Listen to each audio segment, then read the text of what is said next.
Nyongero baniriza amasukulu mu gaffe ag'ekiro ky'olunaku olwaleero ndi Kalungi Betty era kangatandike ne sukulu mulino era abakulira abatunuulizi oba abalondoozi b'ebyenjigiriza bakyagenda mu maaso n'okulaba Munsonyiwe muko katono wadde nga abayizi bakyagenda mu maaso n'okujaganya olw'okuyita ebibuuzo byabwe ku mitendera egy'enjawulo abamu ku balondoozi b'ebyenjigiriza bakubye ttooki mu ngeri abayizi gye bakozeemu ebibuuzo eby'ekibiina ekyokuna. Bino bijjudde mu kaseera nga gavumenti yafulumizza enteekateeka empya ku masomero ga siniya ku mutendera gwa Olevo ng'ekyusizza ne mu masomo g'abayizi ku mutendera guno. Omusasi waffe Kefasi Mayumba ayogeddeko n'abamu ku balondoozi b'ebyenjigiriza era katulabe byawayizaamu nabo.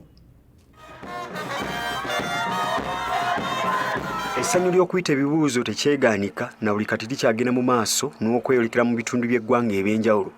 Baabayizi ku ssomero li Passion High School essanyu ly'okuyitira waggulu ebibuuzo ebyakamaliriza ebya siniya eyokuna bibapiikuuza ga kisaanyi n'okuboogeza olutakoma awatali kutaliza basomesa bazadde ko n'abayizi.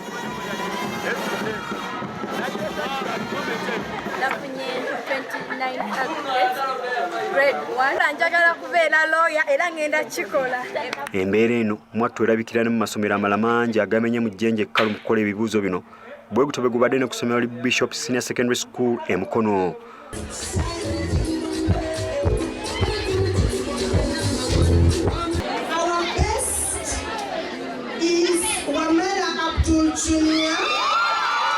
Wabula abakulira amasomero gano buli omu bw'omubuuza ekyamusobozesezza okuyita ebibuuzo okufaananako ng'abalala kyenkana bonna bakutegeeza ensonga omuli abasomesa okufaayo okubeera n'ebikozesebwa ebimala n'ensonga endala wabula nga zonna zeddingana.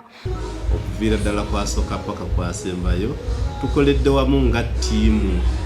Basomesa basomesezza nnyo baweddeyo obudde bungi babuliridde abaana babayigiriza empisa babakubiriza okusoma. Amaanyi gonna twagasigamira mu kusomesa abaana without children abaana bayita teri mwana agudde kikumi ku kinnaaki. Tukolera wamu nga ttiimu okuva mu directors okuva mu board of governors PTA okudda mu administration head teacher okudda mu basomesa. Kyokka nno batono nnyo kabe kasinge obutabaayo abawulirwa nga bakutegeeza oba okwenyumiriza mu kyokwanguya n'okufundikira ko n'okuwumbawumba ebirambikiddwa mu kusomesebwa abaana kiyite curriculum. Kino nno kikuleetera okwebuuza oba ddala ebisomesebwa abayizi byebyo nga bwe birambikiddwa naddala ng'ebibala ebyafulumiziddwa ku miwendo gy'abayizi bwe bakoze gikyoleka nti omuwendo gw'abayizi abakyagwa ebibuuzo gukyali waggulu. Ku kino abalondoozi b'ebyenjigiriza bagamba nti gavumenti ke yakyusiza mu by'ensoma n'amasomo g'eddaala lya Olevo nga ge g'ebibiina okuva ku siniya esooka okutuuka ku siniya eyokuna eby'ensoma byakwanguwamukko. Mu Uganda tulina abakugu abamala abatunuulira ebintu mu buziba era bagenda okutuula ne bakyanalayzinga nti tulina okukyuka mu kkoko. Bwe kirowoozeemu omwana n'abeera mu siniya 1 paka siniya 4 no more examining just 2 hours and a half. Because this is the first time we have them in Bishop Senior. This is the beginning of a total overhaul and changeover of results. Dr. Babiha Emmanuel nga yakulira essomero li Passion Christian High School ko omukulu w'essomero lya Bishop Senior Secondary School e Mukono Robert Kyakulaga bagamba nti balina essuubi nti enteekateeka eno yabagiddwa oluvannyuma lw'okwekebejja emiwaatwa egize gyeyolekera mu mpita y'ebibuuzo bino.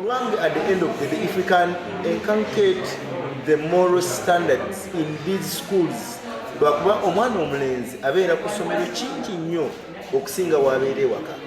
Myezi 3 ali mu boarding school.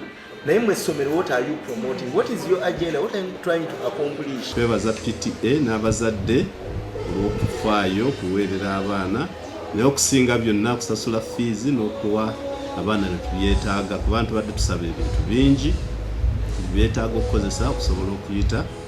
Bano bagamba nti bakkanye n'ekirowoozo kya gavumenti nti ekiruubirirwa kyakwongera kutendeka abayizi okusobola okwetandikirawo emirimu.